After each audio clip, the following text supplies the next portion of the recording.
والصلاة والسلام على رسوله الكريم وعلى آله وصحبه وأهل بيته أجمعين أما بعد أعوذ بالله من الشيطان الرجيم بسم الله الرحمن الرحيم رب اشرح لي صدري ويسر لي أمري واحلل عقدة من لساني يفقهوا قولي صدق الله مولانا العظيم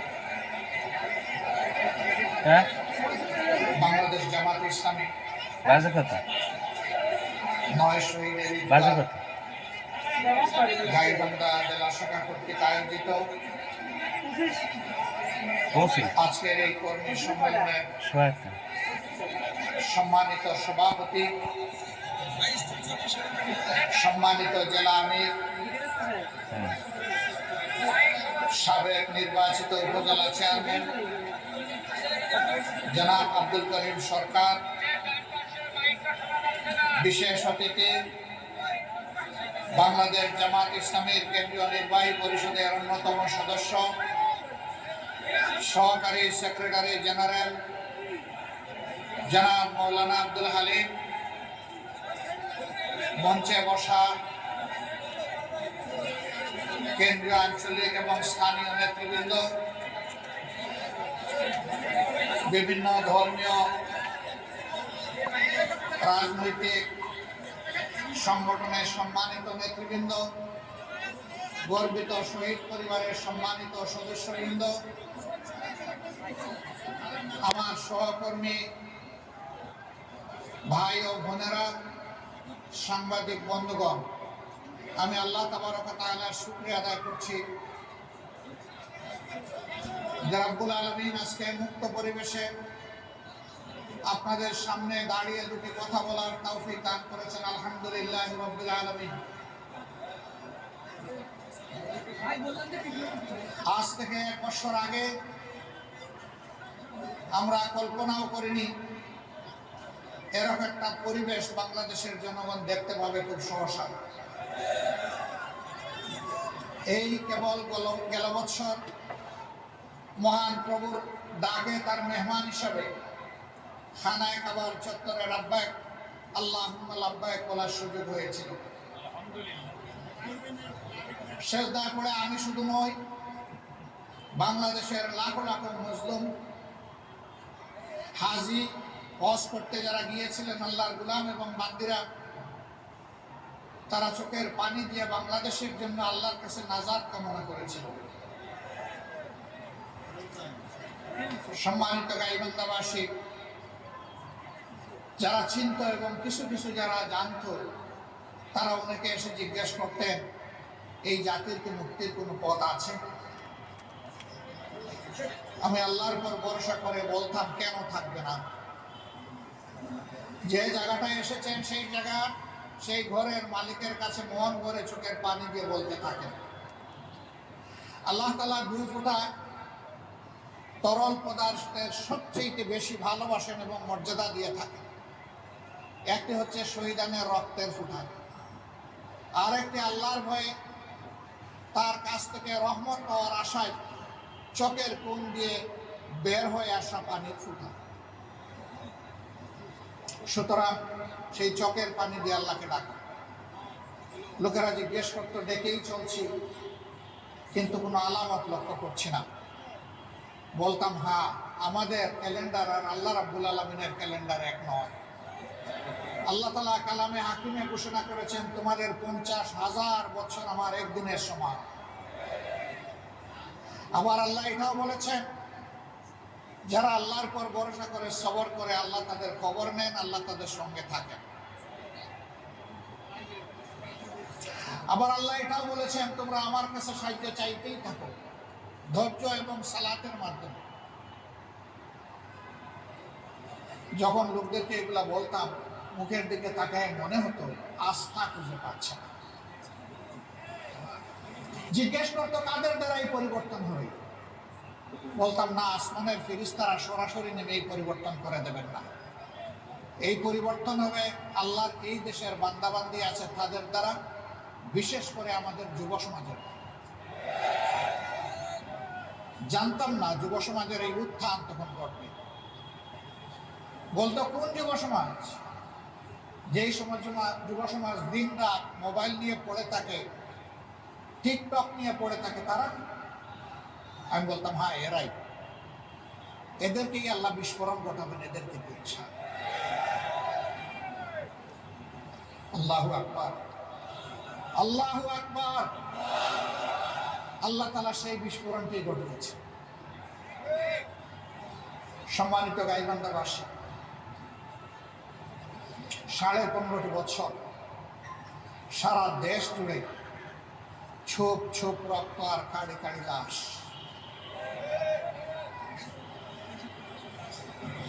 কত মা,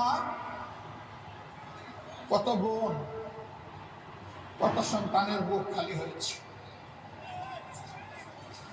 শুধু আল্লাহ তাআলাই তার সঠিক খবর রাখে।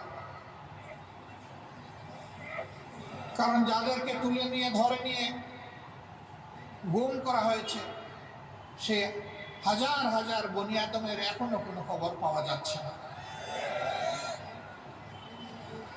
কাজে এই সঠিক সাপটি একমাত্র আল্লাহ তাআলার দরবারে আছে। আলহামদুলিল্লাহ, এই মজলুমদের কাতারে আল্লাহ তাআলা আমাকেও শামিল করেছিলেন। আলহামদুলিল্লাহ, আলহামদুলিল্লাহ। এই কারণে বলছি, যদি শেখ হাসিনা সরকারের আমলে দফায় দফায় আমাকে জেলে না নিত, তাহলে মজলুমদের জুলুমের দৃশ্য সরাসরি আমার পক্ষে চোখে দেখা সম্ভব হতো না। মৃত্যুকরা বলে কোনো আয়নাগর বলে কিছু ছিল না। আয়নাগর তো সচক্ষে আমি দেখেছি। শেষবার যেখানে আমাকে নিয়ে রাখা হয়েছিল, আমার থাকার জায়গার আয়নাগর একই বিল্ডিং এ ছিল।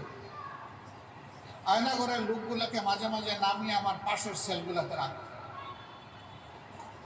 ওরা অসহায়ের মতো তাকায় থাকে। আমি তাদের চেহারাগুলো স্টাডি করার চেষ্টা করতাম। পরবর্তী পর্যায়ে তাদের কাউকে কাউকে কোর্টে চালান দিয়ে ওরা জেলে পাঠিয়েছে। বাংলাদেশের সবচেয়ে নিকৃষ্ট জেল, যেখানে শারীরিক এবং মানসিক সকল ধরনের অত্যাচার করা হয়, যেটাকে বাংলাদেশের মানুষ হাই সিকিউরিটি কারাগার হিসেবে জানে। কাশীপুরের 4 নম্বর কারাগার, আমাকে ওখানে নিয়েছে। তাদের কারো কারোর সাথে যখন দেখা হয়েছে, আমিও সালাম দিয়েছি, তারাও সালাম দিয়েছে। জিজ্ঞেস করেছি, এই চেহারাটা আমি আপনাকে দেখেছি ওই জায়গায়? বলে হ্যাঁ, আপনি আমাকে দেখেছেন। তা আপনি কিভাবে, কখন? বলে আমি ভুলে গেছি। তাকে বিচ্ছিন্ন রাখা হয়েছে, অন্ধকার করে রাখা হয়েছে, আমি বলতে পারবো না। কেউ কেউ বলেছে, প্রহরীদেরকে জেনে যেটা বুঝতে পেরেছি, আমাকে 8 বছর সেখানে রাখা হয়েছে। কিন্তু তাদের কোনো চিহ্ন, হদিস, বর্ণ, তাদের পরিবার, দেশ, সমাজ কেউ জানে না। স্বীকার করা হয়নি তাদেরকে যে এইভাবে গ্রেফতার করে ওখানে রাখা হয়েছে। এদের মধ্য থেকে কাউকে কাউকে দিকে নাটক তৈরি করা হয়েছে। জঙ্গিবাদের নাটক তৈরি করে 8 মাস আগে ধরা লোকটাকে নির্দিষ্ট কোনো ঠিকানায় পাঠিয়ে বলা হয়েছে, গত 1 সপ্তাহ ধরে গোয়েন্দারা গভীর পর্যবেক্ষণে রেখেছেন, নিবিড় পর্যবেক্ষণে রেখেছেন। এখানে তারা জঙ্গিবাদে কার্যক্রম চালানোর জন্য জমায়েত হয়েছে। নির্ভুল তথ্যের ভিত্তিতেই বাড়ি ঘেরাও করা হয়েছে। এরপরে আমরা লক্ষ্য করেছি সেখানে ফায়ারিং করে এই মানুষগুলাকে শেষ করে দেওয়া হয়েছে। তারা পর্যবেক্ষণ করছে 8 দিন ধরে, আর লোকগুলাকে ঢুকানো হয়েছে মাত্র 1 দিন আগে। অ্যারেস্ট করা হয়েছে 8 বছর। এ ছিল বাংলাদেশের এক অংশের অবস্থা। তারা ক্ষমতায় আসার আগেই তারা ক্ষমতায় আসলে কি করবে সেটা বাংলাদেশের মানুষকে জানিয়ে দিয়েছে, কিন্তু মানুষ ওভাবে বুঝে না। 2006 সালের 28 অক্টোবর লগিবন্ডা ওইটার তাণ্ডব চালিয়ে 54 জন মানুষকে তারা খুন করেছে। রাজধানীর পল্টন ময়দানে 6 জন মানুষকে খুন করে স্পষ্ট দিবালো তাদের লাশের উপর দাঁড়িয়ে তারা নাচানাচি করেছে। এই দৃশ্য দেখে সেদিন অনেক মা, অনেক শিশু চিৎকার দিয়ে বেহুশ হয়ে গেছে, যারা টিভির সামনে বসেছে। সারা দুনিয়া ধিক্কার জানিয়েছে কোথায় মানবতা? এইভাবে কি মানুষ খুন করে তাদের নির্মমভাবে খুন করার পর তাদের দেহের উপর দাঁড়িয়ে নাচা যায়? এরপরে তারা অশান্তি বিশৃঙ্খলা সৃষ্টি করে প্রথম কেয়ারটেকার সরকারকে ব্যর্থ করে দিল। দ্বিতীয় কেয়ারটেকার সরকারটি তাদের পছন্দে গঠিত হলো, যার কারণে তৎকালীন নেত্রী বলেছিলেন এই সরকার আমাদের আন্দোলনের ফসল। এই সরকার এসেছিল 3 মাসের জন্য, গায়ের জোরে চালালো 2 বছর। তখন সংবিধানে কেয়ারটেকারের বিধান ছিল, সরকারের মেয়াদ ছিল 3 মাস, এর ভিতরে একটা নির্বাচন দিয়ে সরকার চলে যাবে, নির্বাচিত জনপ্রতিনিধিদের হাতে ক্ষমতা তুলে দেবে। তারা চালালেন 2 বছর। খায়েশ জাগলো তারা রাজনীতি করবেন, দল গঠন করবেন, দেশ শাসন করবেন। সেনাপ্রধান সোনার বাংলার সোনারগাঁ হোটেলের বলরুমে ইন্টেলেকচুয়াল একটা কনফারেন্স আহ্বান করলেন। সেখানে তিনি নতুন বাংলাদেশের নতুন গণতন্ত্র উপস্থাপন করলেন। তার এই পচা মাল কেউ খায় নাই। পরে বুঝতে পারলেন তারা দুর্নীতির বিরুদ্ধে জিহাদ করার ঘোষণা দিয়ে এসে দুর্নীতিতে যেভাবে ডুবে গিয়েছেন, জনগণ তাদেরকে আর ক্ষমা করবে না। এই জন্য ক্ষমতা থেকে পালানোর জন্য সেফ এক্সিট, নিরাপদ প্রস্থান তারা খুঁজতে থাকলেন। তারা বিভিন্ন জায়গায় নেতা নেত্রীদের কাছে ধর্ণা দিলেন। কেবলমাত্র একজন নেত্রী বললেন, তোমরা 2 বছর কি করেছো এই প্রশ্ন আমি তুলব না, শুধু আমাকে ক্ষমতায় বসাইয়া দেওয়ার ব্যবস্থা করো। তার সাথে বোঝাপড়া হলো, পাকাপোক্ত বোঝাপড়ার মাধ্যমে তাকেই ক্ষমতায় আনা হলো। হ্যাঁ, তিনি এই সমস্ত দেশদ্রোহীদেরকে পরবর্তী পর্যায়ে নিরাপদে দেশ ছাড়া পালিয়ে যাওয়ার তৌফিক দিয়েছিলেন, সুযোগ করে দিয়েছিলেন।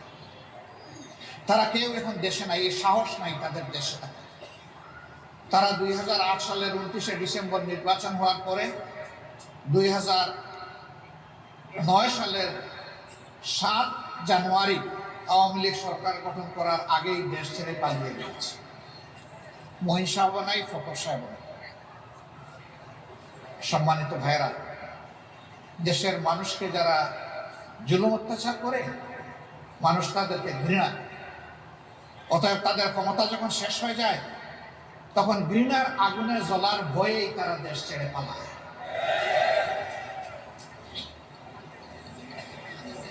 ক্ষমতায় আসার 2 মাস পুরা হলো না। 25 এবং 26শে ফেব্রুয়ারি ঢাকার পিলখানায় আমাদের সেনাবাহিনীর 57 জন চৌকস দেশপ্রেমিক কমিটেড সেনা অফিসারকে তারা খুন করল, পরিবারের সদস্যদেরকেও খুন করল। নির্মমভাবে তাদের লাশগুলা খুন করে ড্রেনের পানিতে ভাসিয়ে দিল। সন্ধ্যার পরে আলো নিভিয়ে খুনিদেরকে নিরাপদে পালিয়ে যাওয়ার সুযোগ সৃষ্টি করে দেওয়া হয়। কিন্তু ব্লেম শুরু হয়ে গেল বিরোধী দলের। এই ঘটনাকে কেন্দ্র করে 2টা তদন্ত কমিটি গঠন করা হয়েছিল। একটা তদন্ত কমিটির রিপোর্ট আলোর মুখ দেখে নাই। কেন দেখে না? দেখে না এই কারণে যে ওই তদন্ত কমিটির রিপোর্টে বের হয়ে যাবে ঠাকুর করে তুমি কে কলা চুর বলবে, আমি কলা চুরি করি না, খাই না। এই দুষ্কর্ম করেছিল তৎকালীন সরকার, এই জন্য তাদের দিকে তীর পড়বে এই ভয়ে তারা কিন্তু রিপোর্টগুলো পেশ করে নাই, জনগণকে জানতে দেয় নাই। ইতিমধ্যে বিডিআর ধ্বংস হয়ে গেল, নামটা নিশ্চিহ্ন হয়ে গেল, একটা গর্বের বাহিনী। তাদের ড্রেস পরিবর্তন হলো, নামও পরিবর্তন। আগে নাম ছিল বিডিআর, এই নামের মধ্যে একটা সৌর্যবীর্য ছিল। এখন বলেছে বিজিবি, নামটা হচ্ছে সীমান্তের চৌকিদার। এইভাবে বাহিনীটাকে ধ্বংস করা হয়েছে। 17,500 লোককে তারা জেলে নিয়েছে বিডিআর। তাদের সকলের চাকরি গিয়েছে। 400-র কাছাকাছি লোক জেলের ভিতরে মারা গিয়েছে।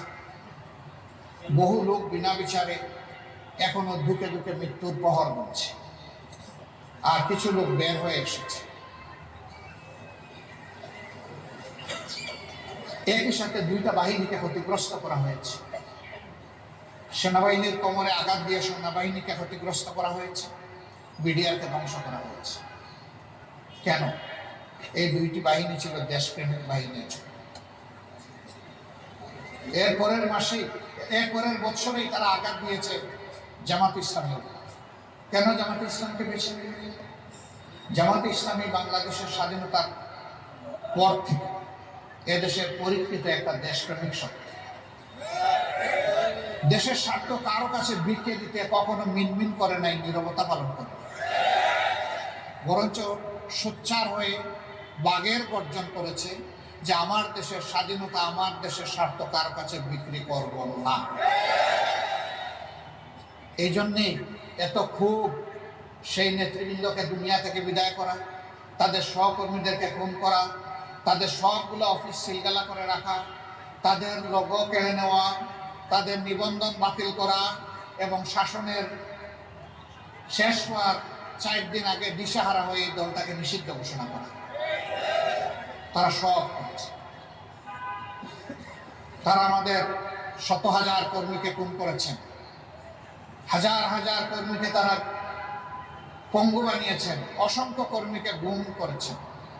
তারা নারীকে খুন করেছেন, তারা পুরুষদেরকে খুন করেছেন, তারা শিশুদেরকে খুন করেছে, তারা বৃদ্ধদেরকে খুন করেছে। এরপরে আরেকটি শক্তিকে তারা বেছে নিল, এই দেশের ধর্মপ্রাণ মুসলমানদের একটা ঐক্যবদ্ধ প্ল্যাটফর্ম হেফাজতে ইসলাম। তাদের কোনো রাজনৈতিক কর্মসূচি নাই, তারা দেশের স্বার্থে দিনের স্বার্থে কথা বলে। এইটুকু সরকার সহ্য করতে নারাজ ছিল। এই জন্য 13 সালের 5 মে আমরা তখন জেল থেকে আমরা এই দৃশ্য দেখেছি। শান্তিপূর্ণভাবে এই লোকগুলো এসেছেন, নিজেরা পরিকল্পিতভাবে অশান্তি সৃষ্টি করে তাদের উপর ক্র্যাকডাউনের প্লট তৈরি করলো। কতগুলা লোককে যে হত্যা করলো আল্লাহ ছাড়া কেউ জানে, কারণ লাশগুলা তুলে নিয়ে কোথায় গায়েব করেছে কেউ জানে। কিন্তু একজন প্রধানমন্ত্রী মাছ বৈধ অবৈধ যেভাবে হোক তিনি নির্বাচিত হয়ে ক্ষমতায় ছিলেন। তিনি শেষ পর্যন্ত উপহাস করে, এই জীবন এই রক্তের প্রতি উপহাস করে বললেন, শাপলা চত্বরে কোনো রক্ত ঝরে নাই, ওইগুলা ছিল রং ছিটা। মানবতার প্রতি কত বড় উপমান, কত বড় উপহাস। তার আরেক মন্ত্রী, একসময় তিনি কৃষিমন্ত্রী ছিলেন, খাদ্যমন্ত্রী ছিলেন, ডক্টর আব্দুর রাজ্জাক সাহেব, তিনি বললেন এবারকার ছাত্রদেরকে হুঁশিয়ারি উচ্চারণ করে এই 24-এ বলেছিলেন, বাড়াবাড়ি করবা না, বাড়াবাড়ি করলে শাপলা চত্বরের ভাগ্য বরণ করতে হবে। রাত 12টার পর সব কিছু আমরা সাফ করে দিয়েছি। এরকম উপহাস করে উনি বলে নাই। তিনি আত্মস্বীকৃত খুনি, তিনি স্বীকার করলেন তিনি মানুষ খুন করেছিলেন, তার দল তার নেত্রী মানুষ খুন করেছিল। কি অপরাধ ছিল? এই সমস্ত আলিম উলামা, কোরআন এবং হাদিসের উস্তাদদের, এই সমস্ত হুফাজে কেরামদের, এই সমস্ত আইটামদের কি অপরাধটা তাদের ছিল? তারা শুধু ন্যায় এবং সত্যের পক্ষে দাঁড়িয়ে আওয়াজ তুলেছিল, অন্যায় এবং অসত্যের বিনাশ চাই, সত্য এবং ন্যায়ের বিকাশ চাই। আর তো তারা কিছু বলেনি।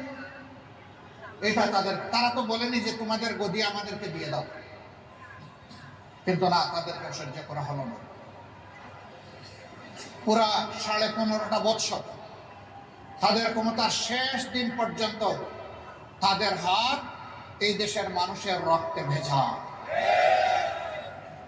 তাদের আমলে 3টা নির্বাচন হয়েছে, 14 সালের নির্বাচন, 18 সালের নির্বাচন, 24 সালের নির্বাচন।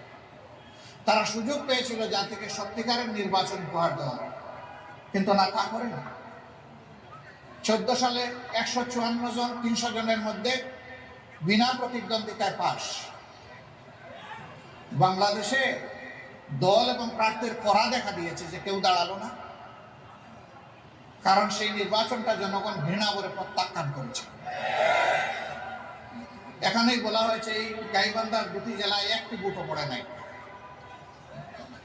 সেই নির্বাচনটা জনগণের দ্বারা প্রত্যাখ্যাত একটা ঘৃণিত নির্বাচন ছিল। 18 সালে তারা কথা দিল, স্বয়ং তৎকালীন প্রধানমন্ত্রী কথা দিলেন, আমি অমুকের মেয়ে, আমি কথা দিয়ে কথা রাখি, আমার উপরে আস্থা রাখে। এবার আমি সুষ্ঠু এবং নিরপেক্ষ নির্বাচন উপহার দিব, জনগণ তাদের মতের প্রতিফলন দেখতে পাবে।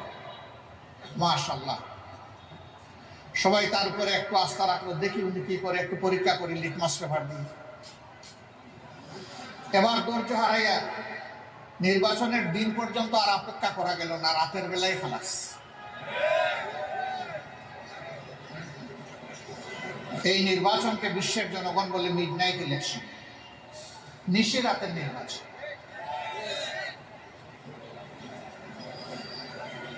আমিও আমাদের দলের পক্ষ থেকে একটা জায়গায় একজন প্রার্থী ছিলাম, ঢাকার 15 আসন। 1.5 ঘন্টা ইলেকশন হওয়ার পরে 3 জনের মাথা ফাটলো, 2 জনের হাত ভাঙলো, 10 জনকে কিডন্যাপ করে নিয়ে গেল। আমি বললাম যে জীবনের বিনিময়ে আমার সংসদ সদস্য হওয়ার দরকার নাই, আমি ঘৃণা করে এই নির্বাচন প্রত্যাখ্যান করলাম। সাথে সাথে আমরা জানিয়ে দিলাম সারা বাংলাদেশের একই চিত্র, রাতে নির্বাচনের বড় অংশ শেষ হয়ে গিয়েছে, আর এখন দিনের বেলা তাণ্ডব চালানো হচ্ছে। এই ঘৃণিত নির্বাচন থেকে আমাদের সকল সদস্যদেরকে আমরা প্রত্যাহার করব। আমরা এই অবৈধ নির্বাচনকে বৈধতা দেইনি। সম্মানিত গাইবান্ধাবাসী, এই নির্বাচনে ফেল এবং জমিদারি শেষ পর্যন্ত তার বাড়িতে থাকে, ভাড়াটিয়া চলে যায়, তাই না? এখন হবে তাই। আপনাদের এই পাশের জেলার সন্তান ডানা মেলে বুক পেতে বলেছিল, বুকের ভিতরে তুমুল ঝড়, বুক পেতেছি গুলি কর।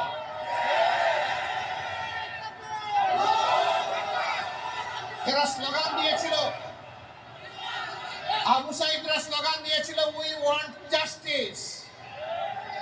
আমরা একটা বৈষম্যহীন সমাজ চাই, আমরা একটা মানবিক সমাজ চাই, আমরা একটা গর্বের বাংলাদেশ চাই, আমরা একটা অহংকারের বাংলাদেশ চাই। এই বাংলাদেশ গড়া হবে শহীদদের রক্তের প্রতি সম্মান দেখানোর বাস্তব নমুনা, ইনশাআল্লাহ।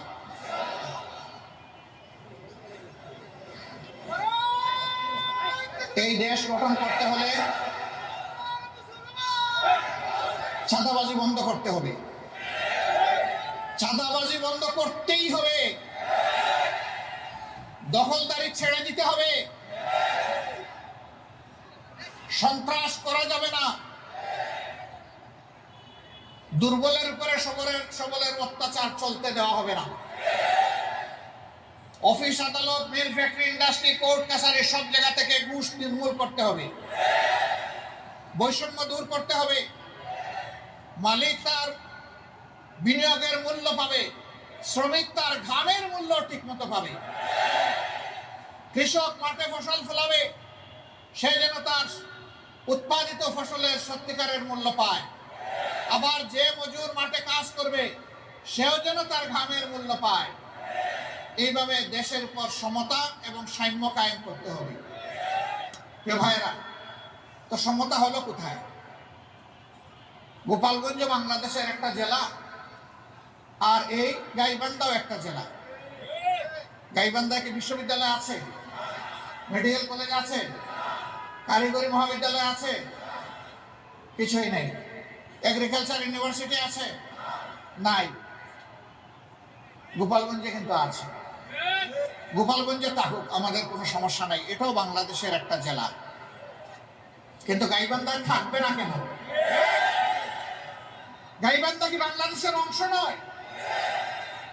গাইবান্ধার মানুষের কি মুক্তিযুদ্ধ এবং এই 24-এর স্বাধীনতা সংগ্রামে কি কোনো অংশগ্রহণ নেই? গাইবান্ধার জনগণ কি দেশের উন্নয়নে অবদান রাখে না? যদি তাই হয়ে থাকে তাহলে এই বৈষম্যের অবশ্যই আমরা অবসান চাই, স্পষ্টভাবে দাবি করি। আমাকে গাইবান্ধার কেউ কথা বলে নাই।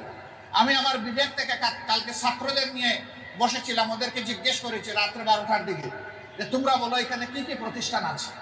তারা যে প্রতিষ্ঠানের তালিকা আমাকে শোনালো, এই তালিকায় আমি যে কথাগুলো বললাম সেগুলো নেই। আমি নিশ্চিত হয়ে গেলাম এখানে এই প্রতিষ্ঠানগুলো নেই। আমি দাবি করছি এই সরকারের কাছে এক থেকে যদি আর একটি উচ্চশিক্ষার প্রতিষ্ঠান গড়ে তোলার জন্য আপনারা পদক্ষেপ নেন, গাইবান্ধা যেন তার থেকে বঞ্চিত না হয়। যে কোনো একটা দিয়ে কমপক্ষে আপনারা শুরু করেন।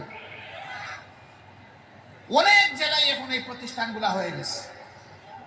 তাহলে কি রাগটা এই জায়গায় যে গাইবান্ধার মানুষ একটু কোরআনকে ভালোবাসে? যদি এটা হয়ে থাকে তাহলে এটা চরম অন্যায়। জানি না আগামীতে আল্লাহ তাআলা বাংলাদেশের জনগণের জন্য দেশ পরিচালনার দায়িত্ব কার হাতে দেবেন, এটা আল্লাহ ভালো জানে। আল্লাহ তাআলা যদি আমাদেরকে এর জন্য কবুল করেন, ইনশাআল্লাহ দাবি তো আমিই করে গেলাম, আমাদের কাছে আর আপনাদের দাবি করা লাগবে না।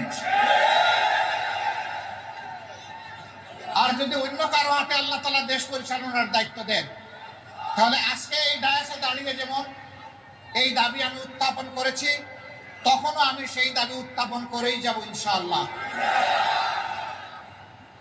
আমি যদি মরে যাই আমাদের দল করবে ইনশাআল্লাহ। আমরা তো মরবই, আমরা তো চিরকাল বেঁচে থাকবো না, এটা অসম্ভব। যেতেই হবে এই দুনিয়া ছেড়ে আমাদের।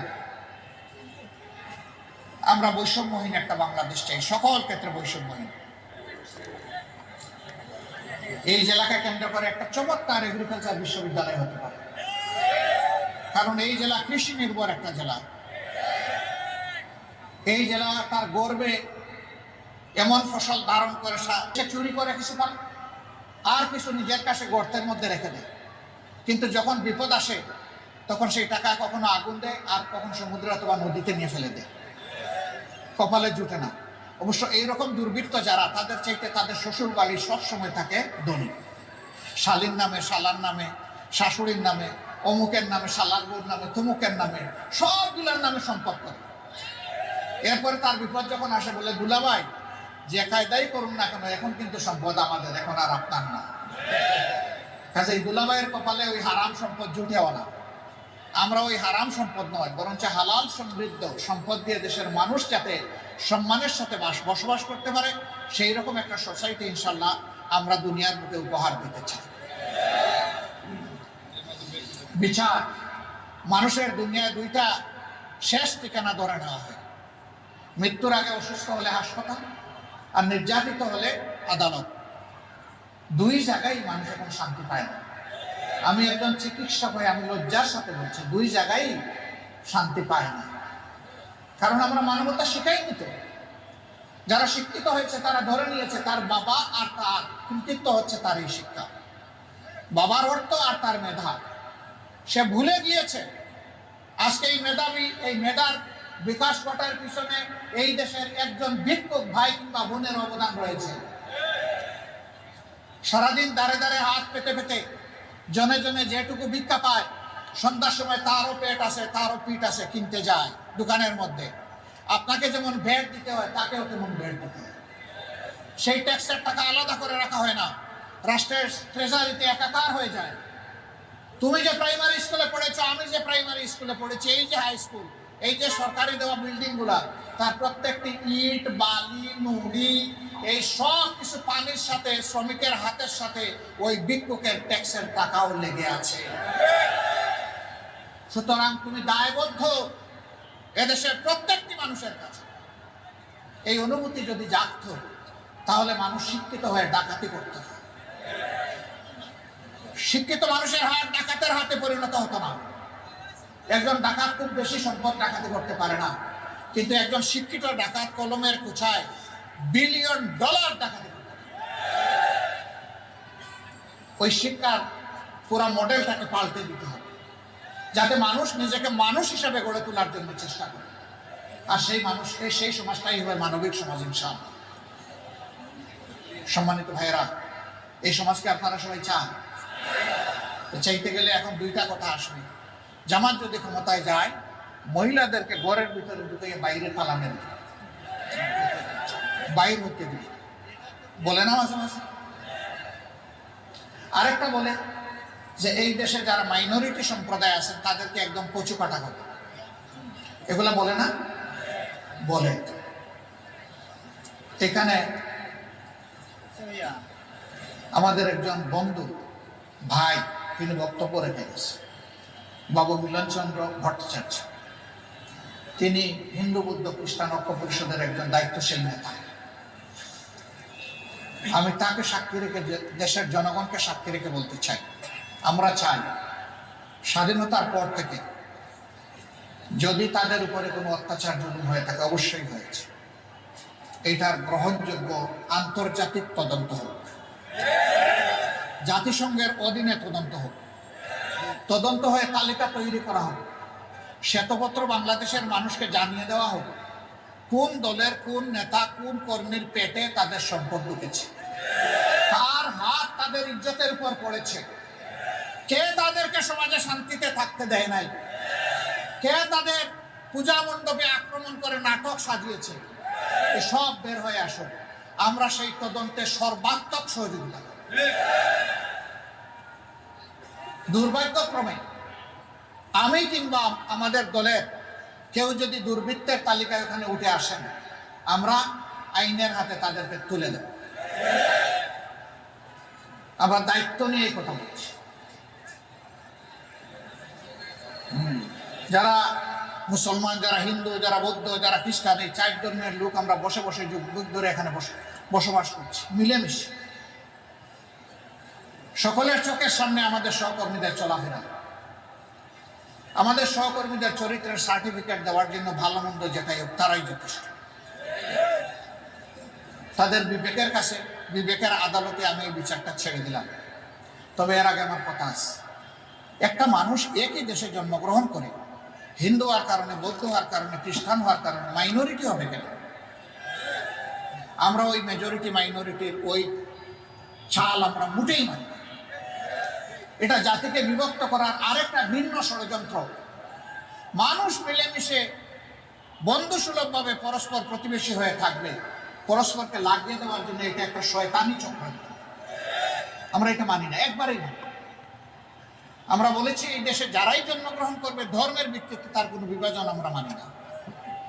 সকলেই এই দেশের গর্বিত নাগরিক, অধিকার সকলেরই সমান। যদি মসজিদ পাহারা দেওয়ার প্রয়োজন না হয় তাহলে মন্দিরও পাহারা দেওয়ার প্রয়োজন হবে না ইনশাআল্লাহ। সকলে তার নিজের জায়গা থেকে নিরাপত্তা বোধ করে। এবার মহিলাদেরকে তালা মারা, আমাদের মা বোন নাই, আমরা কি তাদেরকে তালা মেরে ঘরে রাখি? তারা সমাজের বিভিন্ন সুখে দুঃখে তারা অংশগ্রহণ করে না? দেশের উন্নয়নে তাদের কোনো অবদান নেই? আমি ওয়েস্টার্ন সোসাইটির একটা ক্লাব একসাথে আমাদের সাথে বসেছিল, তো বললো যে নারীদের ক্ষেত্রে আপনাদের ডিজাইনটা কীরকম? আমি বললাম যে আমার বউ আমাদের ডিজাইন। বলছি আপনার বউ, আপনাদের স্ত্রী আপনাদের ডিজাইনটা নেই? কারণ সে একজন চিকিৎসক এবং সে একজন সংসদ সদস্য ছিল। তাই আমরা তো আপনাদেরকে কনজারভেটিভ মনে করি। আমরা যে এটাই বাস্তবতা। আমি অন্যকে দিয়ে উদাহরণ দিলাম না, আমাকে দিয়ে উদাহরণ। তিনি চিকিৎসক হিসাবে সমাজে দায়িত্ব পালন করেছেন, তিনি সংসদে সংগঠনের পক্ষ থেকে তার যোগ্যতা অনুযায়ী দায়িত্ব পালন করেছেন। আমরা আমাদের মাদেরকে পরিষ্কার বলতে চাই, যারা আপনাদের ইজ্জতকে তাদের কাঁচামাল মনে করে তারাই আপনাদেরকে আমাদের ব্যাপারে ধোঁকা দেয়। আমরা কথা দিচ্ছি, ওই রাষ্ট্রে যদি আল্লাহ আমাদেরকে দায়িত্ব দেন তাহলে আপনারা আপনাদের মেধা এবং যোগ্যতা অনুযায়ী সমাজের সকল ক্ষেত্রে অবদান রাখবেন। কারণ নবী করিম সাল্লাল্লাহু আলাইহি সাল্লাম যুদ্ধের ময়দানেও আপনাদেরকে সুযোগ করে দিয়েছিলেন যুদ্ধ করার জন্য। এর চাইতে বড় ঝুঁকিপূর্ণ কাজ আর মানব জীবনে কিছুই। রাসূলের স্ত্রীগণ উম্মতের শিক্ষক, রাষ্ট্রের গুরুত্বপূর্ণ কাজে তাদের সাথে রাসূল করিম সাল্লাল্লাহু আলাইহি সাল্লাম এবং খোলাফায়ে রাশিদিনের নিয়ামতেরা তারা পরামর্শ করতেন। তারা ব্যবসা করেছে। স্বয়ং রাসূল করিম সাল্লাল্লাহু আলাইহি সাল্লামের স্ত্রীও তো আরবের 7 নম্বর গুরুত্বপূর্ণ ব্যবসায়ী ব্যক্তি ছিলেন। সব আপনারা করবেন, 2টা বাড়তি জিনিস আপনাদের জন্য নিশ্চিত করা হবে। একটা আপনাদের মায়ের মর্যাদা, আরেকটা আপনাদের সিকিউরিটি, নিরাপত্তা। এখন এই দুইটার কোনোটাই নাই শুনেছি। এই দুইটা ইনশাআল্লাহ আমরা নিশ্চিত করার ব্যাপারে বদ্ধ করে ফেলব। প্রিয় গাইবান্ধাবাসী, চাঁদাবাজ, দখলদার, দুর্নীতিমুক্ত, প্রহসন মুক্ত, জুলুম এবং ফ্যাসিজম মুক্ত একটি বাংলাদেশকে আপনারা সবাই চান? সাম্যের বাংলাদেশ চান? অসাম্যের বিরুদ্ধে আপনাদের হাত মজবুত থাকবে? তাহলে তৈরি থাকুন, আপনাদেরকে আরো অনেক চ্যালেঞ্জ মোকাবিলা করতে হবে। কারণ এই আগাছাগুলা সমাজ থেকে এমনি এমনি সরে যাবে না। ওদেরকে সরাতে হলে অনেক জায়গায় আপনাদেরকে ত্যাগ স্বীকার করতে হবে। সেই ত্যাগ স্বীকার আপনারা পারবেন? আমি আপনাদেরকে অনুরোধ করব, কোনো চাঁদাবাজের প্রশ্রয়দাতা আশ্রয়দাতা আপনারা হবেন না। কোনো দখলদারের প্রশ্রয় এবং আশ্রয়দাতা আপনারা হবেন না। কোনো দুর্নীতিবাজের আশ্রয় এবং প্রশ্রয়দাতা হবেন না। কোনো দুর্বৃত্তের আশ্রয়দাতা এবং প্রশ্রয়দাতা আপনারা হবেন না। বরঞ্চ আপনারা সমস্ত মানুষকে সম্মানের সাথে বুকে ধারণ করবেন। তার দলও দেখবেন না, তার মতও দেখবেন না। যদি মানুষটা সে নিরীহ হয়, যদি মানুষটা সে সভ্য হয়, যদি মানুষটা এই দেশকে ভালোবাসে, সেই মানুষগুলাকে বুকে ধারণ করতে হবে ইনশাআল্লাহ। আমরা প্রত্যেকটা মানুষকে মানুষের জায়গায় সম্মান দিই। তবে আমি স্বীকার করছি, আমরা ভুলের ঊর্ধ্বে নই, আমরাও মানুষ, ভুল ত্রুটি আমাদের হতেই পারে। এই জন্য আপনারা খেয়াল রাখবেন যে নিজেদের ভুলের ব্যাপারে আমরা যেন সতর্ক থাকি। কেউ ধরে দিলে সাথে সাথে যেন সংশোধন করি, গোয়ার তুমি যেন না, যে আমার ভুলকে শুদ্ধ প্রমাণ করতে হবে। জামাতে ইসলাম এটা পছন্দ করে না। ভুল ধরা পড়লে এটা সংশোধন করা আমাদের জন্য ওয়াজিব। আমরা তাই করবো ইনশাআল্লাহ। সেই বাংলাদেশ গঠনের জন্য আপনাদের নিজেদেরকেই আগে গড়তে হবে, তৈরি করতে হবে। ইনশাআল্লাহ আপনারা পারবেন। আপনারা পারবেন তো ইনশাআল্লাহ? আল্লাহ তাআলা আপনাদেরকে তৌফিক দান করুন। আজকে যারা এখানে এসেছেন তারা আল্লাহর জন্য সকলে শপথ এখনো নেননি বলে আমি বিশ্বাস করি। আমি কি আপনাদের কাছে আশা করতে পারি যে আজকের এই সম্মেলনের অন্যতম সার্থকতা হবে আপনারা অঙ্গীকার করে এখান থেকে যাবেন যে ইনশাআল্লাহ আল্লাহর জন্য আমরা শপথ নিব, আমরা নিজেকে তৈরি করব। আপনারা রাজি আছেন? আল্লাহ তাআলা আপনাদের হাতগুলো কবুল করুন। আজকে আল্লাহ তাআলা আমাকে কয়েকটি কথা বলার যে তৌফিক দিয়েছেন, এই জন্য মহান মনিবের দরবারে আমি অন্তরের অন্তঃস্থল থেকে গভীর শুকরিয়া আদায় করছি। এই জনসভার মাঠ দিয়ে আমাদেরকে যারা সাহায্য করেছেন তাদের প্রতি কৃতজ্ঞতা জানাচ্ছি। যারা আমাদের বক্তব্য বিভিন্ন জায়গা থেকে কান পেতে শুনেছেন তাদের প্রতি আমরা কৃতজ্ঞতা জ্ঞাপন করছি।